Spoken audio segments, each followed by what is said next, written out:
Kia ora, I'm Tony, Spring Creek Honey and KaniKani Meardery. Today I'm going to show you how to make a basic mead, two actually. It's called Ancient Joe's Orange, mead, yes one. And we're going to use basically 4 spices for this mead and only 1 spice for this mead. Now for both meads together we're going to need about 1.5 kilos of honey. We use our own honey, Spring Creek honey, so we're quite lucky. So it's probably the most expensive ingredient that you're going to need to make these 2 types of mead. What's important when you do make these meads is you need to make sure that everything that you do is sanitized completely. Now we can use your basic Brewtex sanitizer you get from your home brew store, or you can use a Stella San. It doesn't matter as long as your utensils that you use are perfectly nice and clean and tidy, and your fermenter is clean as well. If you're going to have dirty hands and you're going to use dirty equipment, you're going to totally ruin the mead completely. So sanitation is absolutely paramount when it comes to anything that you make. Whether you're going to make mead, whether you're going to make beer, it doesn't matter. That being said, we're also going to use yeast. Not just any yeast, not a wine yeast, but we're going to actually use a bread yeast. The recipe dictates to use a bread yeast, so we're going to use an Edmonds active yeast. So we're going to see what that's like and see how we go with it. It's going to be my first time using bread yeast. The only other time I've used bread yeast is when I used to make whiskey. That's a bit different, so it's not mead, but it's something else. So we'll get back to you in a minute. Okay, now before we start, you need to ensure that everything is sterilised, okay? The hydrometer needs to be sterilised. Your container where the water is poured into needs to be sterilised. You can use different types of sterilisers. This one here, it's a good steriliser. I like to use non-rinse sterilisers. If in doubt, rinse it out. That's what's important. Okay, these 2 things here, they're going to be our fermenters. Okay, these are 3 litre water containers. And so basically, we don't need to worry about cleaning these. These are sterile water. It basically comes from a factory where they make sure they clean shit, so it's all pretty good. Now we just need to make sure that before we start that everything's all nice and clean and there is no dirt in it whatsoever. Now what I'm going to do first is I'm going to pour half the contents of this in this container, so I can put honey, half the contents of this honey in this fermenter, so we can then basically shake it up and mix the water in and go. Right. Sorry, it's my lip. I just got stung by a bee this morning, so I've got a little bit of a fat lip. So basically we want to pour half the contents of the honey into this vessel, so we're going to use the other half for our other recipe. So basically, try not to make too much of a mess. And yes, my hands are sterile, and I'll show you why they're sterile. This honey hasn't been heated, so it's 100% raw honey. And basically it's it should dissolve in the water quite nicely.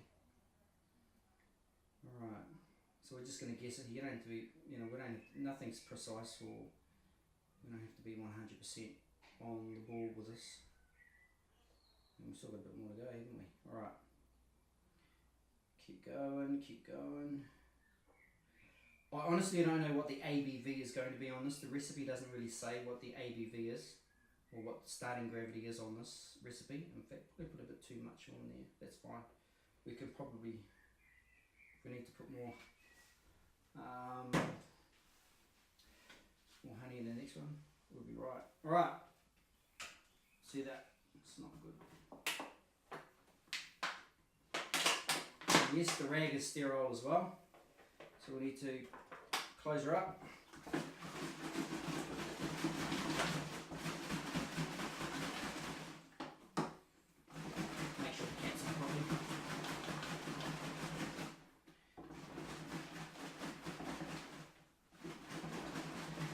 Right.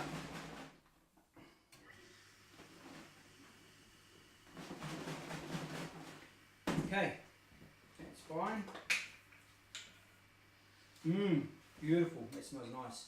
Okay, so what we need to do next before we top this vessel up is we need to make sure that we have our ingredients put in it. So for this side, we're putting in 1 whole orange, cut into quarters. We're going to put 1 whole pack of raisins and 1 cinnamon stick. So we better get going with that. You need to Yeah? Right. Alright, so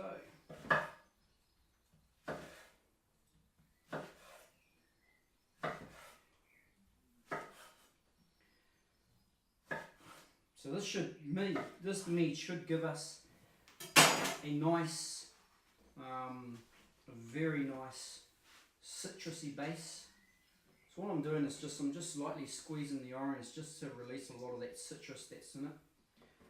That'll help release once it's in the mead, and it should give us some nice citrusy base when it's ready.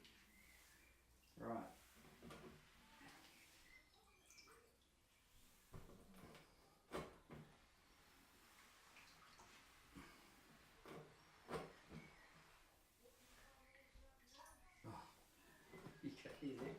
Can you hear it?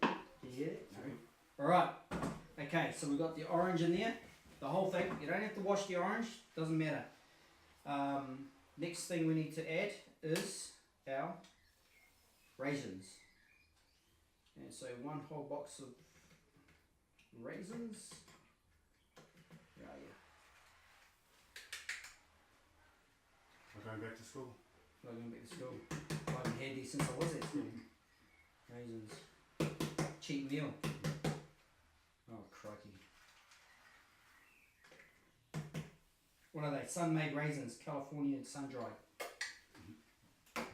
Okay, right, now we need our cinnamon stick.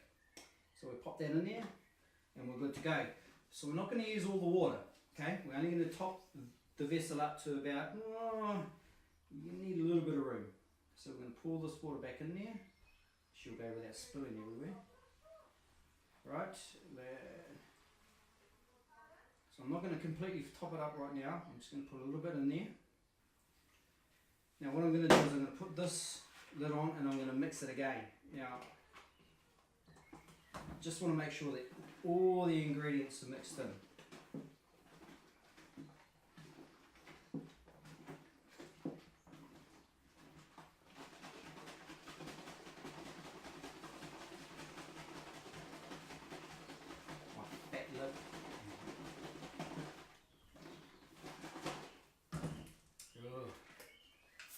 Sorry, it's my lip starting to play up a bit.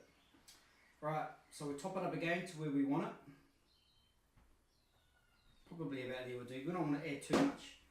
That may even be a bit too full. If it starts to overflow, well, I'll give you updates anyway if it turns into a big abortion. Another good mix.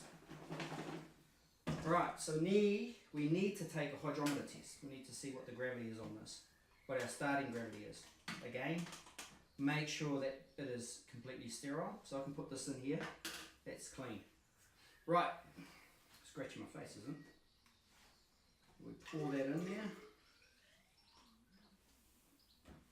like so. Bit too much. Yep. Ooh, crikey. Well, that's not going to be a high proof mead, that ain't. No, so what we're looking at is, oh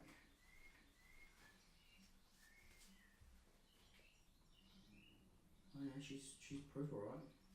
So it's 1.10, 1.10. 1.10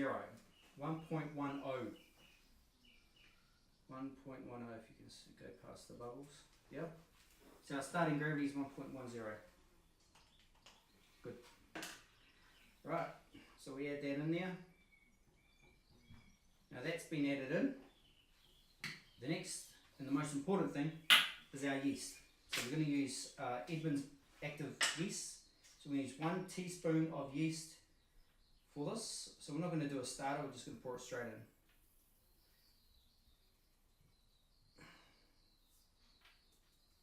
Right, like so. Pour it in there like so.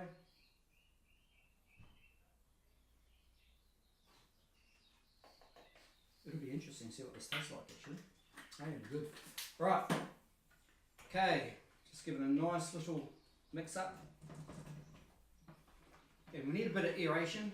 we can.